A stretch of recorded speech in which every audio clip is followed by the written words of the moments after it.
So I'm one of 8,000 people that just got laid off from Meta. I'm not gonna sit here and cry, but I got laid off. It's impossible to get a job. I have not made any money at all, and unemployment still hasn't paid me. Y'all cannot tell me that the companies are struggling. Unemployment is rising fast across America. But people who's losing their job aren't people who's the expected from offices to high-paying professionalism. A growing number of Americans are finding themselves right now without a work. So what's really happening? Check this out. So I'm one of 8,000 people that just got laid off from Meta, and it's a weird feeling. I've been working for literally the past 15 years straight since I graduated college, and I've never not had a job lined up or working. So it's weird. I don't take it as any reflection of my abilities. Obviously, it's just full restructuring, mass layoffs. My team, my org happened to be less important to the company than others, so it is what it is. Job hunting feels like it's going to be overwhelming. Obviously, I have my specialties and my strengths in the field, but it's overwhelming because those interviews are not easy. There's a lot of case work you need to do. It takes a lot of practice. Obviously, I need to put together my stories for interviews. I need to get my resume together. I haven't done anything, so it's a bit overwhelming. So, a really funny story. I got laid off twice in 1 year. Twice in 1 year. It's pretty funny. I'm ugly crying right now because I have not made any money at all, and unemployment still hasn't paid me. And I've had a couple people interested in taking my apartment, but then they just fell through last second, and I'm like, we're days away from July 1st, and I was like, I have no idea how I'm gonna pay rent. I had no idea, and I've have like half of it. And I just won this fucking giveaway, which I was just like, oh, this is cool. Like, I won like a travel. So I was like, I can use this for my birthday. Because it was just like a travel gift card. And they go, yeah, we can give this to you, or you can pick cash. You can choose your prize. And I'm like, there was no cash in the giveaway stuff below. Like, it never said anything about cash. And I'm like, wait, what? I was like, how does the cash work? And they're like, we'll just Venmo you. And I'm like, what? Like, I literally responded, I was like, you guys don't even know how much, like, you're blessing me right. So here I am sitting at my deep freezer with my laptop, back to looking for jobs.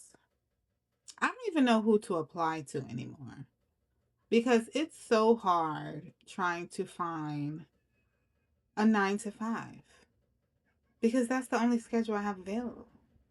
9 to 5. Like, oh my God. 2026, please bring on some opportunities. Last time I switched jobs, I quit and I literally had another job lined up 3 weeks later, which was the most recent job that I had that I just got laid off from. I got laid off in February, so it's been a little over 3 months, and I've sent 55 applications. I've gotten, I don't even know how many rejection emails, and or have just gotten ghosted or ignored. I've had 3 interviews out of those 55 job applications, and I just got another rejection email this morning from a job I was actively overqualified for. I can't keep doing this.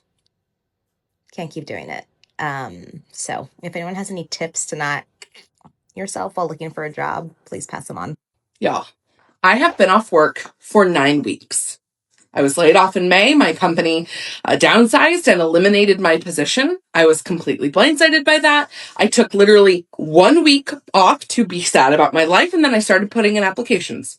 In these last 8 weeks since I've been putting applications, I've put in 76 applications for local work, remote work, a lot of marketing, digital, social, where my strengths lie and where I know I'm very good at my job. 76 applications, and I've not had one interview. I've not had any interest whatsoever. Y'all cannot tell me that the companies are struggling because they don't have any workers when you're not hiring anyone. I don't know what to do at this point. I have the most beautiful, elaborate resume. I have a really detailed resume. I have a beautiful cover letter, and it's all a scam. Has anyone else experienced?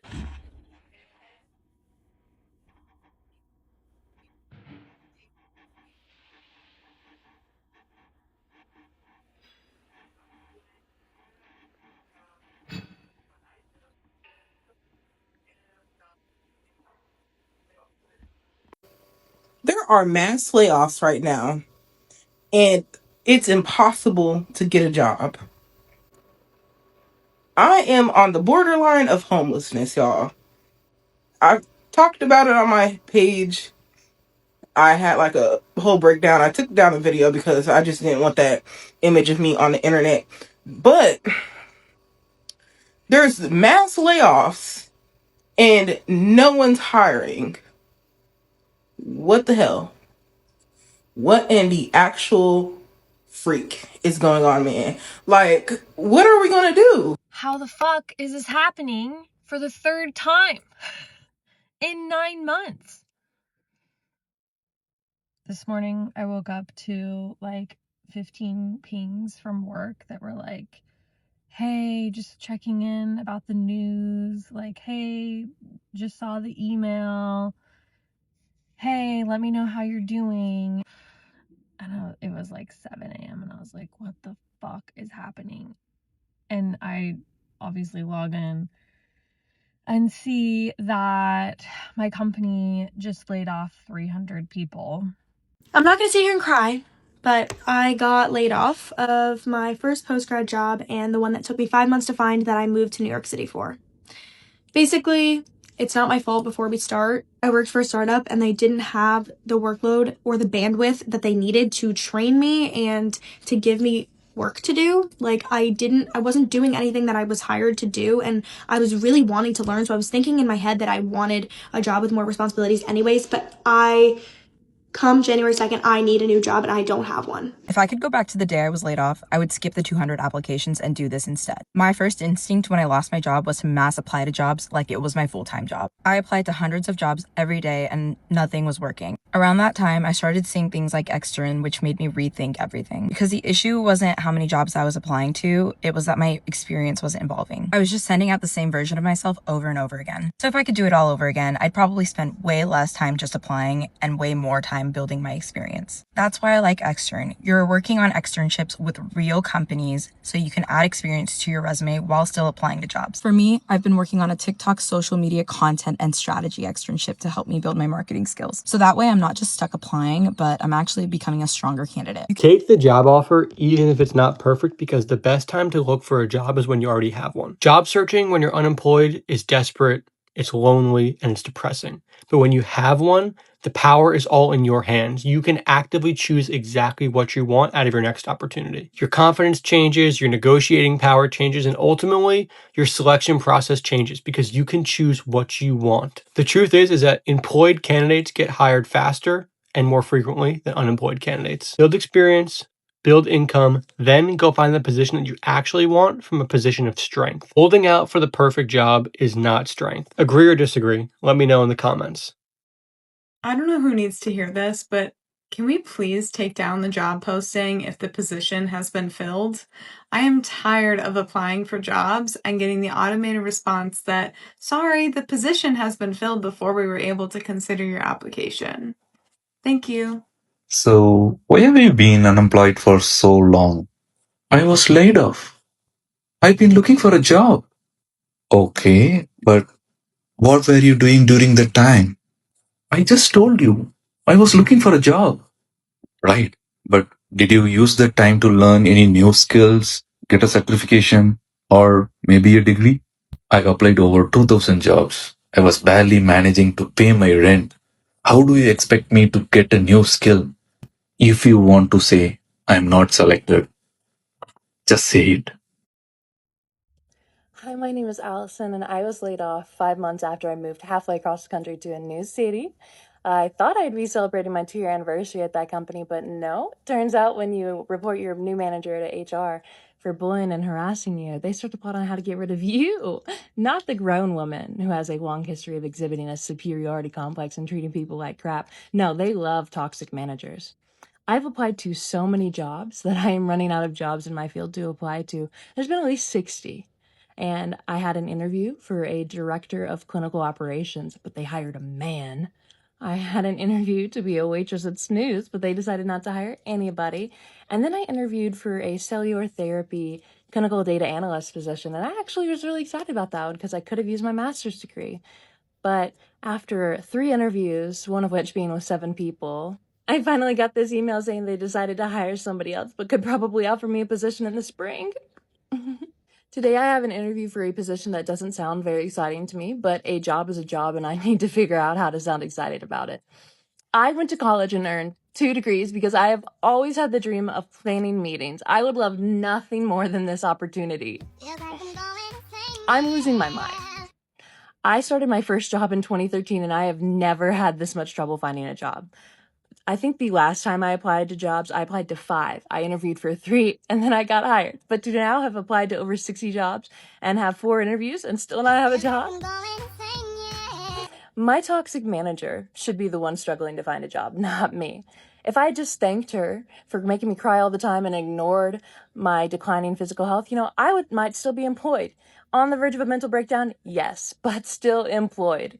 I'm just going to document this as it goes because number 1, I want to be very transparent, and number 2, I want to document my success. I just parted ways with my employer. Reason being, they wanted me to do something that was beyond my contract. You want specifics? Okay, I'll give you specifics. I was hired to be a local driver, which means I am driving within a 250-mile radius to be home daily. Yesterday, I was up at 1 o'clock in the morning, and by 2:30, I was on my way to Pittsburgh, a 5-hour drive from where I live. My appointment was at 8 o'clock in the morning. I got there 30 minutes early. Not only did the shipper not have my product ready, they could not provide me with an ETA as to when it would be ready. I go, okay, no problem, and I sat for a few hours. By the way, it wasn't just me, there was another driver, which happens to be my brother-in-law. At 12:45 p.m., they hadn't told us anything, and we looked at each other and said, yeah, we're going home. Because if we stayed there for another 10 minutes, we were going to have to stay over in Pittsburgh. I wasn't doing that. I called my boss and said, hey, listen, we're heading out. We've been sitting here for 5 hours and we're not going to sleep over in Pittsburgh. He says, we make that decision, not you. We go, no, you're not understanding. We're not sleeping in Pittsburgh tonight. That's not in our contract. He says, you've been a driver for so many years and you've never had to do a layover? I go, yeah, I've done plenty of layovers actually, but only if it's scheduled or if it's a breakdown, never because of company negligence. He goes, well, if you guys head back, you might be jeopardizing your jobs. And I'm over here thinking to myself, you might be jeopardizing the capacity of your fleet because at this point, I don't want to work here anymore. This morning, they requested to speak with us and they were just not understanding. I go, guys, if we would have stayed over the road, you would not have given us anything extra, would you? Because I know that you guys charge detention time. You wouldn't have given that to us. We're salary. So you expect me to step beyond the confines of my contract and you will not give me a cent more? Yeah, we're not doing this. So that was that. We gave in our keys, gave in our fuel cards, and now we're looking for something else. Because what I will not do is work with an employer that disrespects me, my time, and does not stick to what they made me sign. We're done being loyal to employers who are not loyal to us. That's that. It's crazy because I was talking to my little sister about this. You could be bilingual, trilingual. You can go to college, get the fucking degree, right? You can work in the field, have multiple years of experience, and it'll still be hard for you to find a job. We must have died, came back, sinned, and gone to hell because this is crazy. Like, this is insane. I lost my job 6 months ago, and despite having, like, all of this experience, it's crazy. Like, this job market is fucking trash. Trash. I've applied to multiple jobs, multiple little platforms, reached out to people that I know. Like, I've done the stuff that I feel like I've done enough that I should have a job by now. And it's crazy because when I got laid off, I was like, I'm gonna find a job like that. I'm gonna take it easy for like a month and I'm gonna find a job. It's 6 months later and it's crazy. Like, this job market sucks.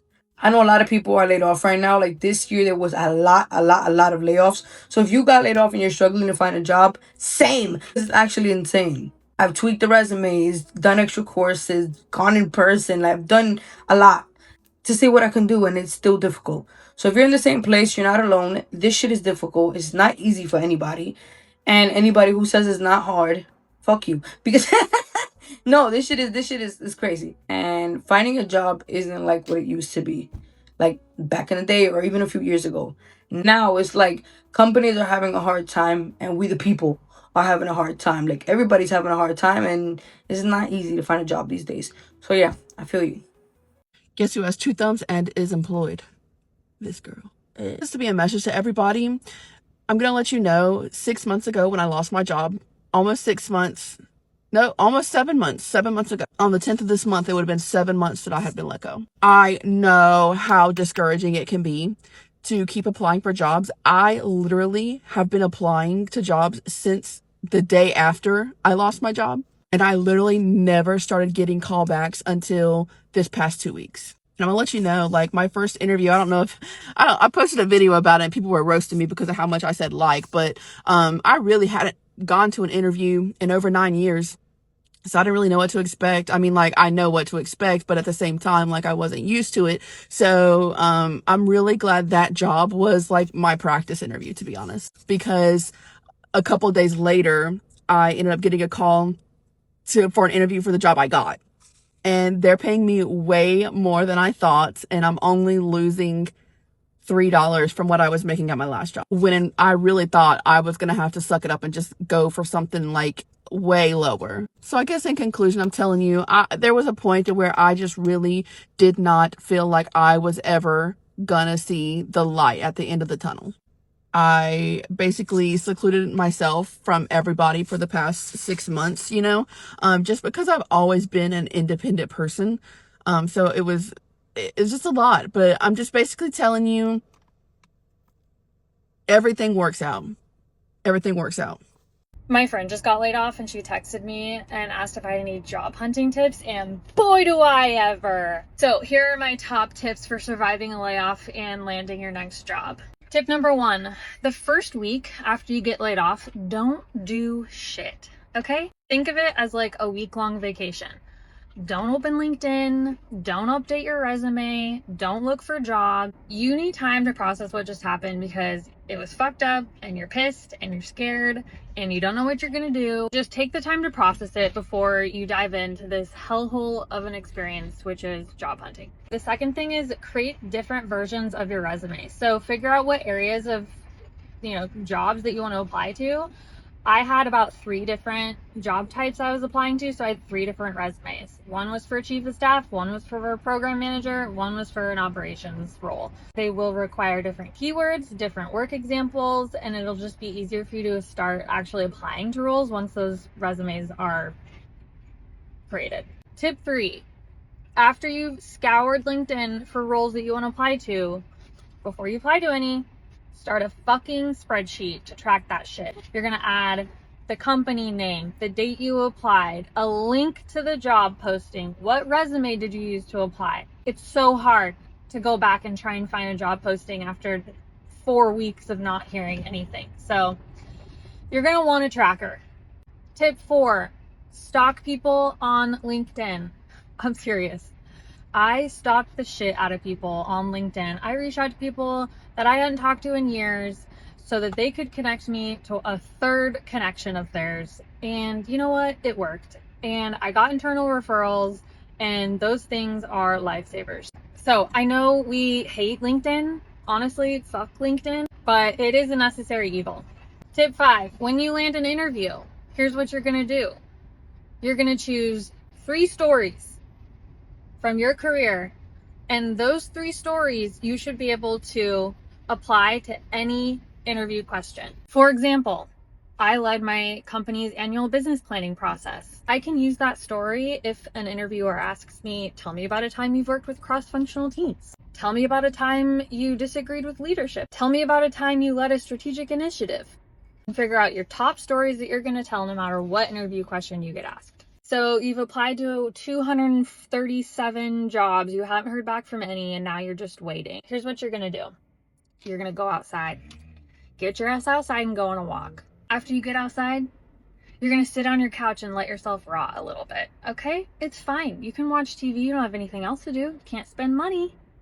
Try not to feel guilty about that. And you're also gonna go do fun shit. You're in a position now where you can meet your friends at their work for lunch. I mean, that sounds fun, right? When was the last time you could do that? Go to a museum at 2 p.m. on a Wednesday. Pick up your niece and nephew from school. You're gonna find things that are fun, keep you connected to your family and friends, and keep you busy. The last thing you're gonna wanna do is just drink a lot of alcohol. I hope that helps. Okay, bye.